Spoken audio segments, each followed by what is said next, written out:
Τα αναστενάρια είναι ένα ιδιότυπο λατρευτικό έθιμο που συνδέεται με τη γιορτή των Αγίων Κωνσταντίνου και Ελένης. Κύρια χαρακτηριστικά του είναι ο εκστατικός χορός και η πυροβασία ανδρών και γυναικών, οι οποίοι ονομάζονται επίσης αναστενάρια, νεστενάρια, νηστινάρια και αναστενάριδες.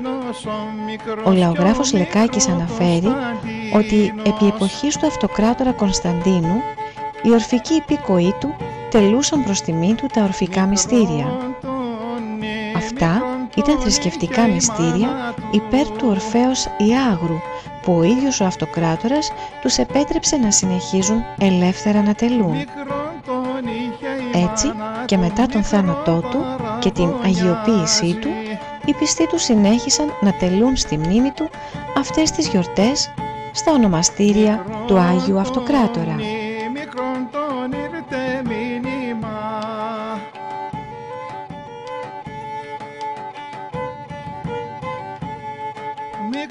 τον ήρθε μήνυμα στον πόλεμο να πάει. Τα αναστενάρια τελούνταν παλιότερα σε μια μικρή περιοχή της επαρχίας Σοζοαγαθουπόλεως της βορειοανατολικής Θράκης. Η περιοχή αυτή λεγόταν Τυφλή Επαρχία, επειδή περιβάλλεται από ψηλά βουνά που καθιστούσαν δύσκολη την επικοινωνία με τα γειτονικά μέρη. Κέντρο της εκδήλωσης αποτελούσε το Κωστή, το μεγαλύτερο χωριό της περιφέρειας. Το έθιμο, που έχει τις ρίζες του στις παγανιστικές τελετές, πέρασε στις διονυσιακές τελετές αργότερα και διατηρήθηκε ως τις μέρες μας. Το ιστορικό του εθήμου αναφέρεται σε ένα θρύλο, κατά τον οποίο η εκκλησία του χωριού Κωστή της Ανατολικής Θράκης, αφιερωμένη στους Αγίους Κωνσταντίνο και Ελένη, πήρε φωτιά και οι κάτοικοι του χωριού, προσπαθώντας να σώσουν τις εικόνες και τα ιερά κοιμήλια, μπήκαν μέσα στο φλεγόμενο ναό και άρπαξαν ό,τι βρήκαν μπροστά τους. Διαπίστωσαν έπειτα ότι κανείς δεν είχε καεί ή τραυματιστεί. Το απέδωσαν στη χάρη του Αγίου και από τότε τελούν το έθιμο αυτό.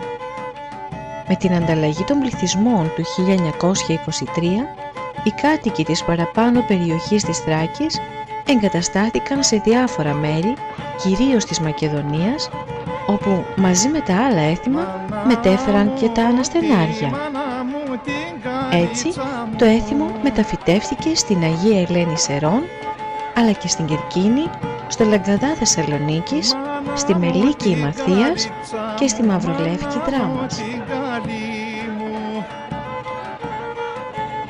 Οι περισσότεροι ερευνητές υποστηρίζουν ότι η τελετουργία των αναστεναρίων είναι επιβίωση του ευετηρικού χαρακτήρα της διονυσιακής λατρείας, δηλαδή είναι αποτελεσματική τελετουργία που γονιμοποιεί, εξαγνίζει και προστατεύει. Την ώρα που οι αναστενάριδες πατούν πάνω στα κάρβουνα με γυνά πόδια, ψιθυρίζουν «Στάχνα γέν, στάχτνα γέν». Μάλιστα, την τρίτη ημέρα της τέλεσης του εθήμου, οι αναστενάριδες ζώνουν με κυκλικό χορό το σταυροδρόμι για φύλαξη από κακό πράμα. Οι αναστενάριδες άλλωστε ήταν στο Κωστή οι καθάρτε και τελεστέ. Εξηγούσαν τα όνειρα, θεράπευαν τις αρρώστιες, ξόρκιζαν την επιζωοτοκία ή τους βρικόλακες με τις ιερές εικόνες και έφερναν τη βροχή. Έχει υποστηριχθεί ακόμα ότι υπάρχουν στο έθιμο αυτό τελετουργικά στοιχεία μοίησης που υπάγονται στις τελετές περάσματος από τον ένα ρόλο σε άλλο, όπως μαρτυρεί και ο Χορμουζιάδης μιλώντας για τον Νεοφώτιστο που οφείλει να καταταχθεί στους αναστενάριδες από τον αρχιαναστενάρη και να γίνει παραδεκτός και αρεστός στην αδελφότητα.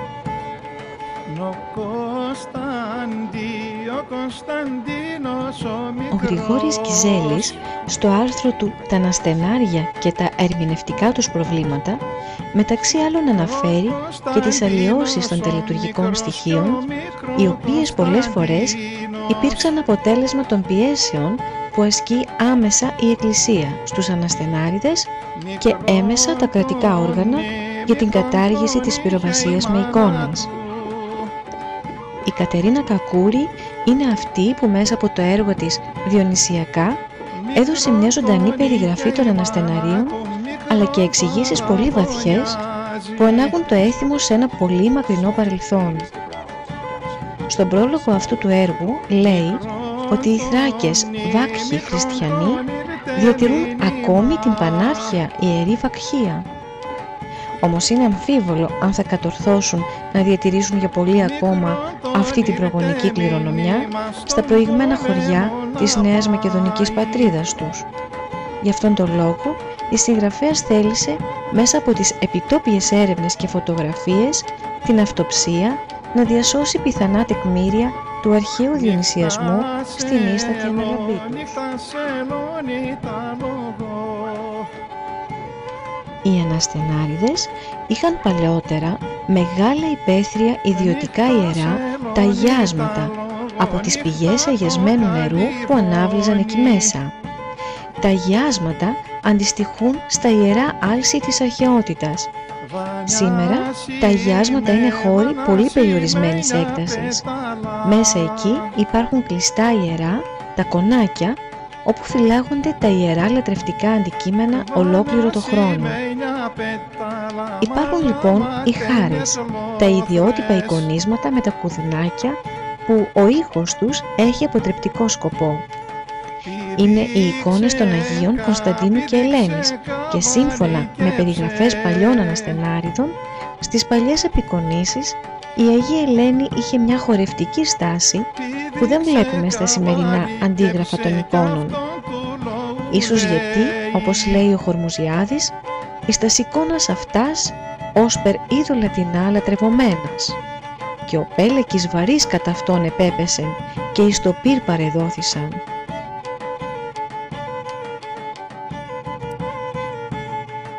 Οι χάρες έχουν και ιερούς κόμβους που σχηματίζονται με μαντήλια, τα αμανέτια, για να κομποδένεται το κακό. Ακόμα καλύπτονται με ποδιές, όπως γινόταν και στις αρχαίες διονυσιακές μυσταγωγίες, κατά τις οποίες τα ιερά αντικείμενα και οι ημιούμενοι καλύπτονταν με υφάσματα.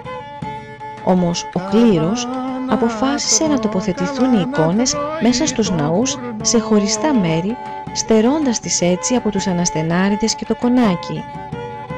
Η βυζαντινολόγος Χατζηνικολάου αναφέρει έναν αυτοσχέδιο θρήνο του αρχιαναστενάρη για βάση.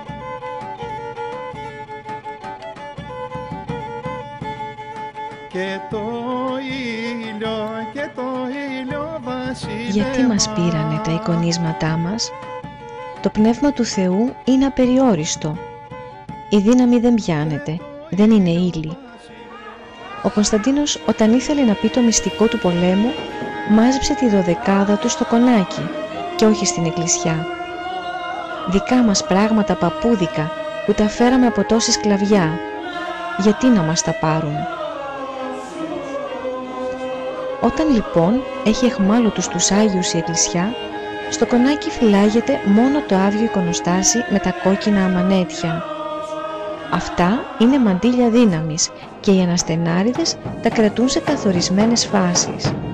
Στον πυροβατικό χορό τους, στις πομπικές πορείες, τους αγερμούς, στο μάζεμα των χρημάτων για την αγορά του ζώου που θα θυσιαστεί και στις απελατικές ιεροπραξίες για την αποτροπή επιδημίας ή επιζωοτοκίας.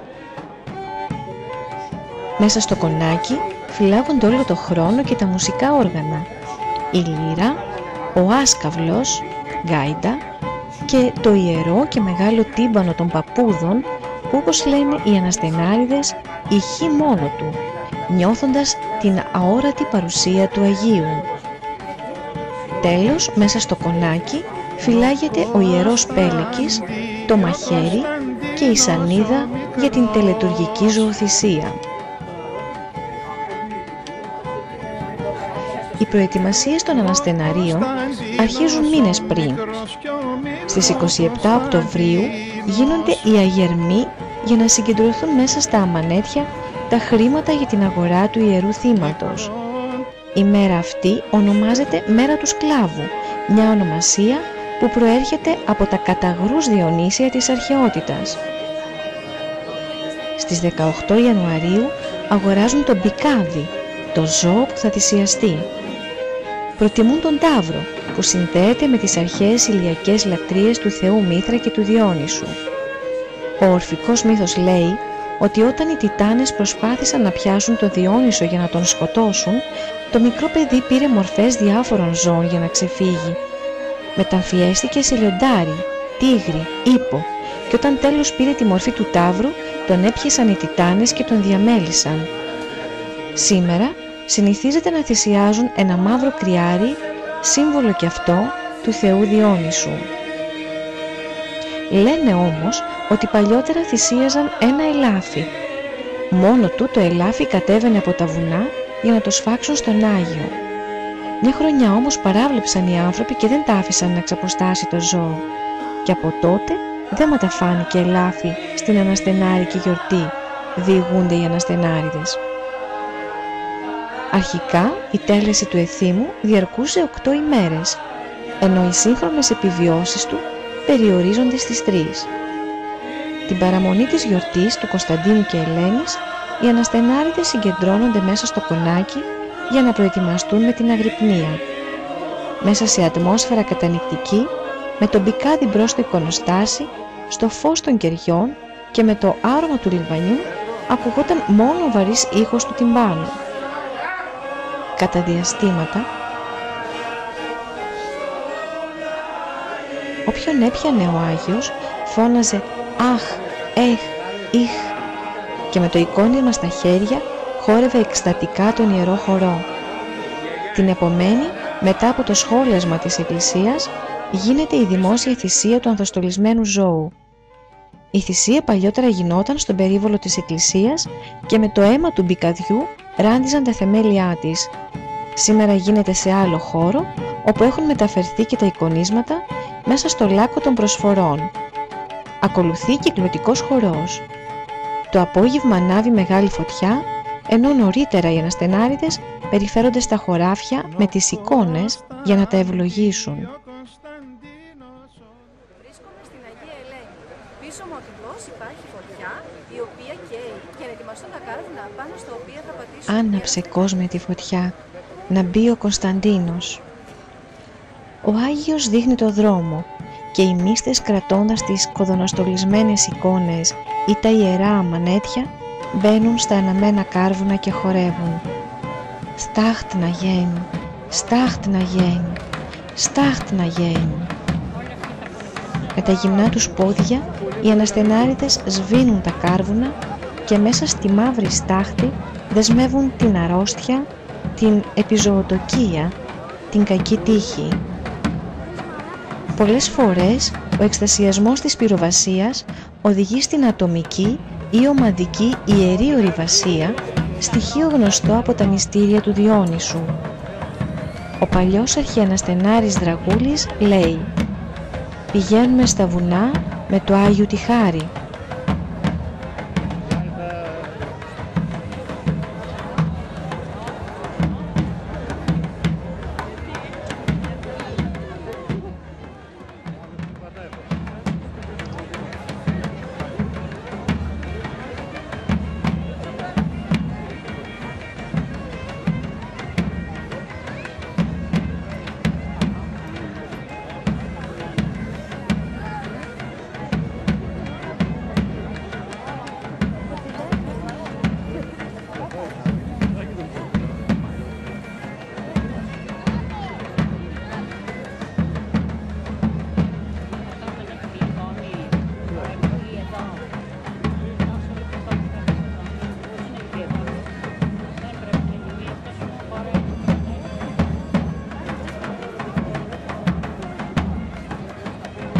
Μετά το ζώσιμο του σταυροδρομιού ξεκινάει η τελευταία και κορυφαία πυροβασία.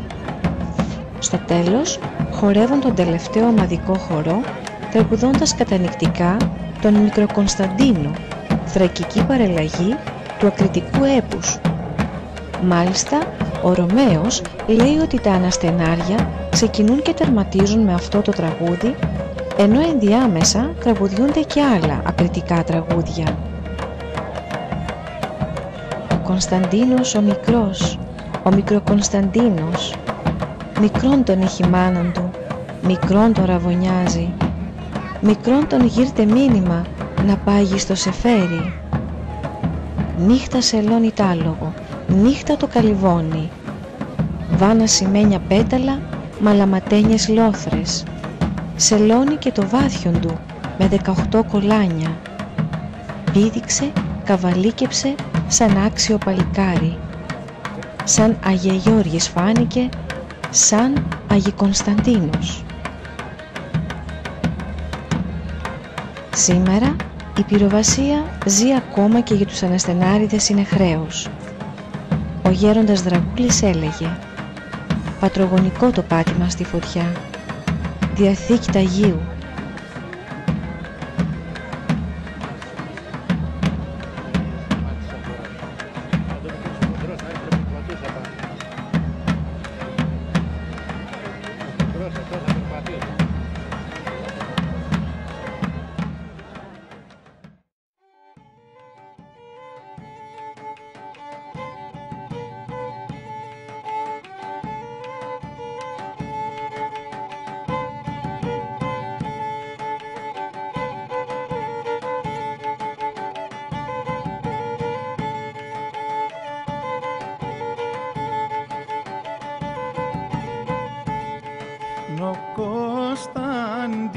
Ο Κωνσταντίνος ο μικρός,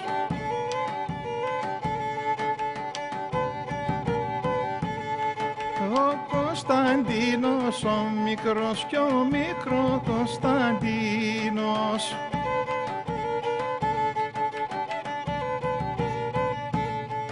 μικρόν τον είχε η μάνα του,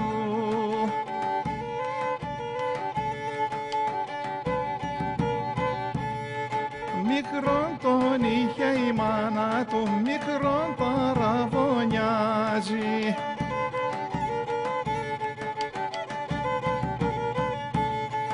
Μικρόν τον ήρθε μήνυμα,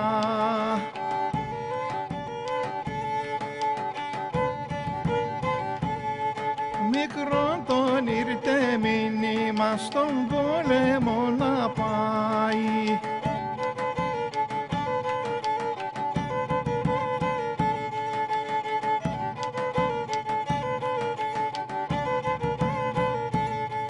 Νύχτα σελώνει τ' άλογο,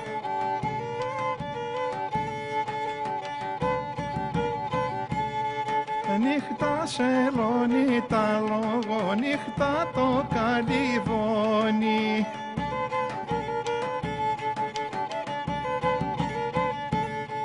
Βανιάσει με μια πέταλα,